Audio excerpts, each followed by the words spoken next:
Hello and welcome to another edition of List Management Monday. On today's episode, we're going to look at two clubs, that being St Kilda Football Club and the West Coast Eagles Football Club. First up, we're going to make our way to the western side of the country into Western Australia. And as you can see, the West Coast Eagles share around a 50-50 split with their academy zone with the Fremantle Dockers. So the West Coast Eagles share more of the densely populated area in Western Australia, as Fremantle have more of the regional areas. If we scroll down to the metro region of Melbourne, you'll see in this light orange that St Kilda Football Club have more of the southeastern side of the Vic Metro region along the peninsula. All right, guys, well, let's get into the seventh place side currently, depending on what happens tonight in the footy with St Kilda. So their list size for 2020 is 45. They have 40 on the main list, 4 rookies and 1 Cat B, with their list average age of 24.4, which makes them the 7th oldest list in 2020. The average games is 62.2, which makes them the 10th most experienced. So the age profile on their list, they've got Nathan Brown, who retired mid-year, Paddy Ryder and Jaron Geary, they're the oldest players on the list. So technically their over 30s are now down to 2. So ages 18 to 22, they have 17, 23 to 27, 20, and 28 to 30, they have 5. So we were kind of debating here about A-grade players, and we feel St Kilda don't have that standout A-grader. We believe that there's a few players that are close to that, but just aren't there yet. So for B-plus grade players, we have Jack Steele and Brad Hill. And in untouchables, we have Brad Hill at 25, Jack Steele at 24, Jack Billings at 24, who's come on really well this year, Dougal Howard, who's a new recruit for this year, at 24, Dan Butler at 23, and their young key forward, Max King, at 19. We believe their needs is to go after hopefully a free agent A-grade talent and also an inside mid. We have their emerging talent as Rowan Marshall, 24, Josh Battle at 21, Hunter Clark at 21, Nick Caulfield at 20, and Max King there again at 19. So for 2021 and beyond, we believe that St Kilda should be looking to trade and go after a free agent. Brendan and I, we've discussed Matt Crouch. What are your thoughts on what they need? Yeah, well, when we speak about A-grade talent, they're very even and balanced across the board now under their new regime. And we spoke about before the video how Richardson developed their young list and had a very good background in development coaching. And it's very similar to the Western Bulldogs, how Brendan McCartney, who was the Western Bulldogs coach, really developed the younger generation, and then Luke Beveridge came in with the cherry on top. And it just seems that in order for St Kilda being in the premiership window at the moment, Brett Ratton's come in with that cultural background, as well as that, again, that cherry on top, how they're topping up with all these B+, these A-grade talent, potential A-grade talents to be in that premiership window. And, you know, I believe they're probably an A-grade midfielder short.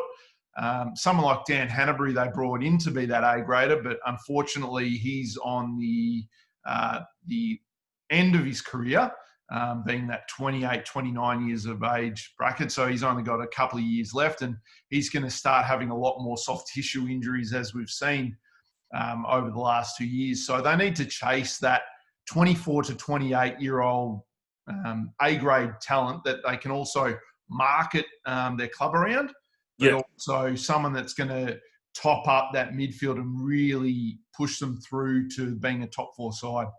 Yeah, I do agree with that. And I think the way that Ratton's coached this year, he's brought a lot of the players to the same level. There's not that huge discrepancy in their talent at the moment.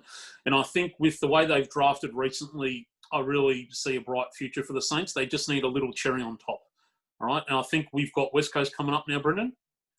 Yep, so moving on to West Coast. So West Coast currently 5th on the ladder. It looks like that's where they're going to stay, and whether or not they play St Kilda or Collingwood in the first week of the finals.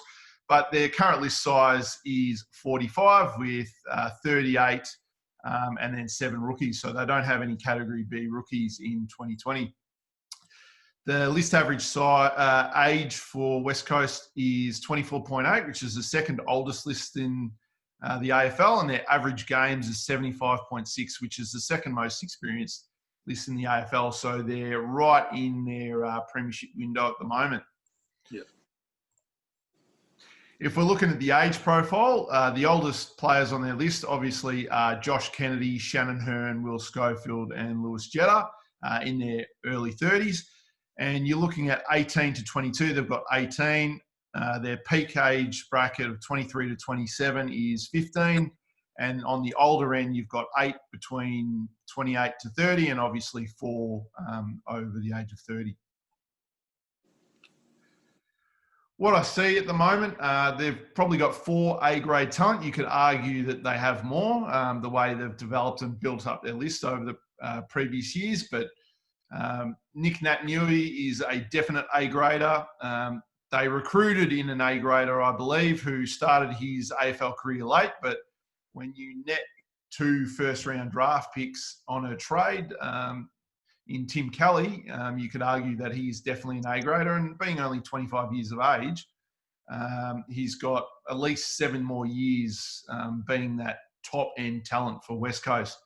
Then Andrew Gaff has been consistent over his journey and is a consistent outside A-grade midfielder.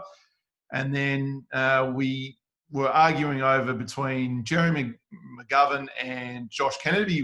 We went with Jeremy McGovern because he's often changed the game just by his domination across halfback flank for West Coast Eagles.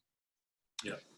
The emerging talent we can see is Tom Barrass, who's really holding down a key position defensive role.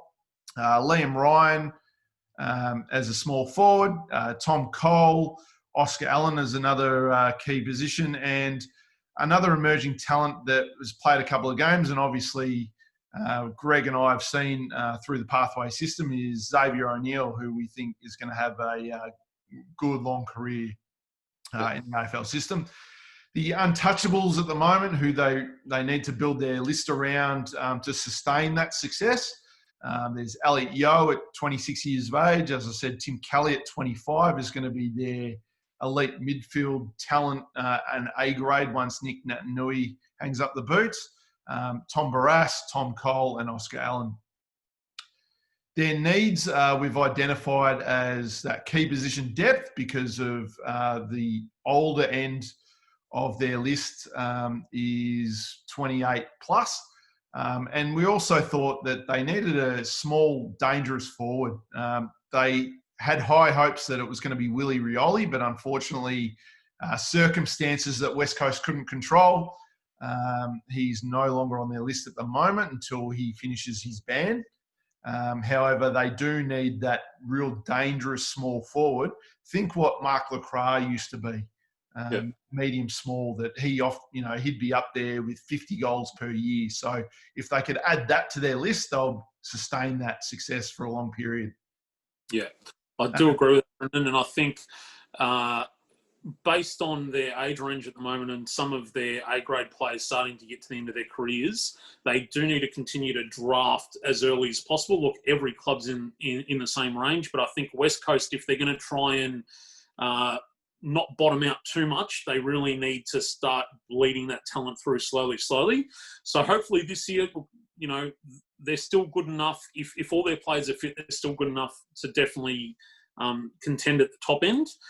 I think with Elliot Yeo out and a few others that have got niggles, it's going to be a bit hard for them this year. But if they can finish where they are currently and go to the draft, I think there's still some really good talent available, especially in the key position ranks where they'll need it. And I think West Coast will be back up there again next year. Yeah, and that being said, obviously at this year's draft and free agency period through the COVID circumstances and the soft cap going on next year, they are going to look to continue to top up and trade in and trade out their mid-range. to sustain that success. And obviously, they're going to look for that 24 to 25 age bracket, but they will probably develop and draft at the later end of the draft. A lot of those Western Australian kids, having that they've been playing football throughout 2020. Yeah. So there'll be a lot of those top-end Western Australian key position players, because they do get to play senior football as well over there. They're the ones that West Coast are mainly going to focus on at this year's draft. Yep, agreed. So I think that's it. That's all we've got for our show today. Thank you very much for tuning in. We'll be back next week going further up the ladder with some more teams. So thank you very much for tuning in. And if you liked it, please like, subscribe and share. Thank you very much. Thank you.